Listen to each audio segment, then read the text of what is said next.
ఎందుకంటే గత కొద్ది రోజులుగా హిందూ మనోభావాలు దెబ్బతినే విధంగా తిరుమల లడ్డు అపవిత్రమైందని, నాణ్యత కోల్పోయిందని, అనిమల్ ఫ్యాట్ కలిసిన నెయ్యిని వాడారని ఒక దురుద్దేశంతో అబద్ధాలు చెప్పినటువంటి చంద్రబాబు నాయుడు గారు హిందువుల మనోభావాలు, గౌరవాలు దెబ్బతిన్నాయి. దాని మీద అనేక టెస్టులు వచ్చినప్పటికీ మళ్ళీ పదే అదే మాటలు చెబితే మా అధ్యక్షులు గౌరవనీయులు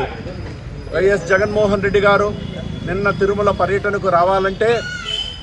నెయ్యి కల్తీ విషయాన్ని పక్కన పెట్టి డిక్లరేషన్ ఇవ్వాలి అని ఒక సాకు చెప్పి, అదేవిధంగా 4 జిల్లాల్లోని నాయకులందరికీ కూడా నోటీసులు ఇచ్చి ఇంటికే పరిమితమయ్యేలాగా కట్టడి చేయడం చాలా దౌర్భాగ్యం. కాబట్టి ఈరోజు మేమందరం కూడా ఈ కల్తీ నెయ్యి వ్యవహారంలో ఎవరైతే తప్పు చేశారో